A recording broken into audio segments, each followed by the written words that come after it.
Ao longo da nossa história existem diversos pontos de virada. Momentos em que, independentemente da sua duração, ocorrem grandes alterações nos valores imaginários e estéticas de determinado povo ou cultura. Um perfeito exemplo desse tipo de ruptura foi o Renascimento da Europa. Este que foi um dos mais importantes, se não o mais importante dos momentos de mudança radical no mundo ocidental.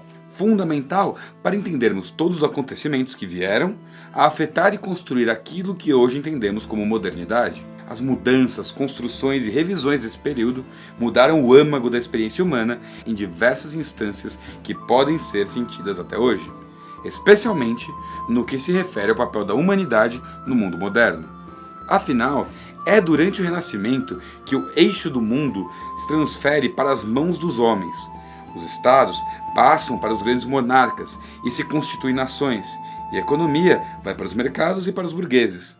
Fora que os artistas, cientistas e pensadores passaram a gerir a sua própria criatividade e capacidade de execução.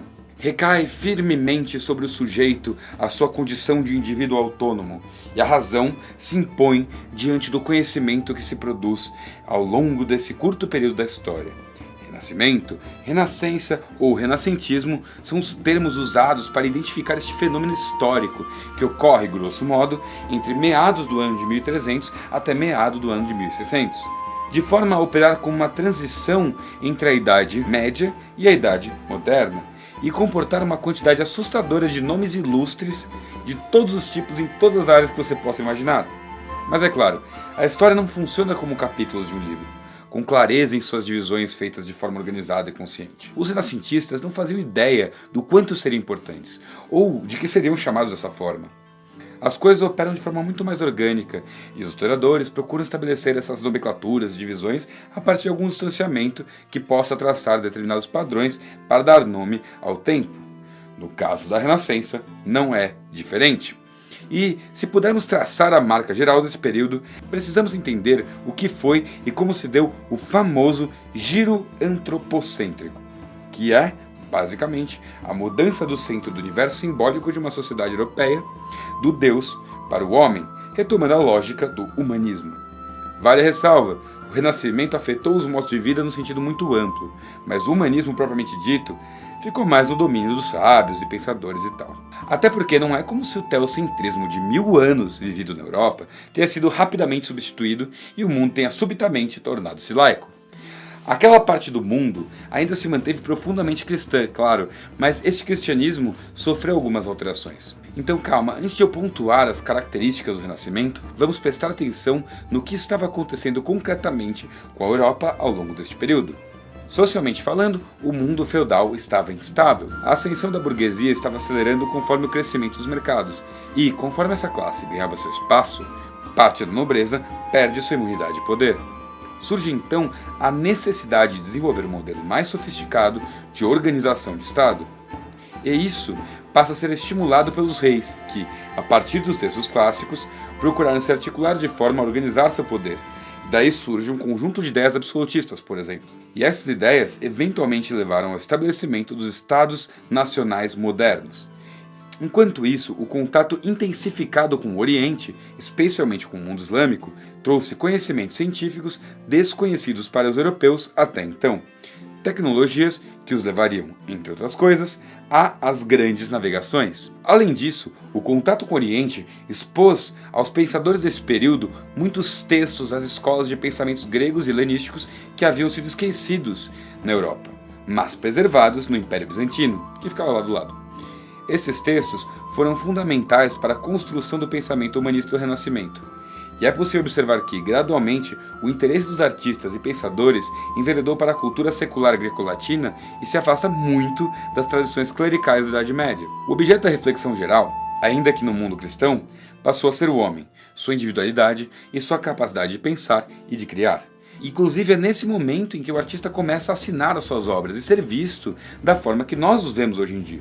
Gênios criadores, não artesãos, como costumava ser até esse ponto, ganhando até espaço dentro das academias. Até porque, entre outras coisas, a matemática e a geometria passaram a integrar as pesquisas e obras produzidas por esses artistas. Isso se deu devido ao interesse imenso no pensamento de racionalistas e matemáticas que redescobriram as escolas de pensamento de Pitágoras e Platão. Em comum, Ambas procuravam encontrar as razões matemáticas da natureza e do universo, além de desenvolver modelos como isso. Ou seja, de Galileu Galilei e seu globo giratório ao redescoberto heliocentrismo de Copérnico, o universo começou a ficar cada vez mais complexo e maior diante dos olhos acostumados com as simples explicações oferecidas pela Igreja da época. A Igreja Católica, que, além de ter que lidar com todas as novidades que já estamos, passou a ter uma concorrência, o protestantismo. O movimento humanista é paralelo à reforma luterana e à invenção também de, adivinha só, do tipógrafo de Gutenberg. Na China já se imprimia texto há muito tempo, mas na Europa eles eram copiados manualmente pelo clero e, em raras ocasiões, para línguas comuns, ficando predominantemente em latim. Quando, em 1434, o tipógrafo começou a aumentar drasticamente a produção de texto escrito, só fez acelerar ainda mais todo o processo que a gente já citou acima. As pesquisas dos filósofos e pensadores humanistas, as técnicas dos artistas e arquitetos, os questionamentos dos protestantes, os negócios da burguesia e toda a produção intelectual, num sentido amplo. Junto com essa difusão mais ampla da informação, passou-se a ter a noção de como é a Terra e de como as coisas funcionam, e as navegações ainda deixaram isso mais claro. Muito bem resume Bertrand Russell. Em todos os campos do esforço humano foram abandonados, nessa época, as limitações da concepção medieval. E isso aconteceu consistentemente em toda a região da Europa, começando em Florença e subindo gradualmente rumo ao norte. Olha, para fins de precisão é necessário destacar que cada região da Europa enfrentou um processo singular de renascimento. Há, portanto, renascimentos. O renascimento, por exemplo, na Alemanha, foi um tanto mais tarde. O importante é sempre lembrar que, em que pese existam essas particularidades, as questões são as mesmas, pois elas têm a ver com o choque entre dois modos de vida muito diferentes. Em um sentido amplo, é no Renascimento que nós vemos surgir um sentimento de valorização do humano e da natureza em oposição ao divino e ao sobrenatural. Esses sentimentos não são propriamente uma novidade, mas sim um reencontro com uma postura diante do mundo a qual os gregos e romanos costumavam ser simpáticos. Isso se reflete, incrivelmente, em todas as áreas do conhecimento e no comportamento de sujeitos notáveis, como é o caso de Leonardo da Vinci. O sujeito renascentista era aquele que fazia um pouco de todas as coisas, dotado de crença no poder crítico da razão para compreender o humano e o universo de forma ampla, complexa e multifacetada.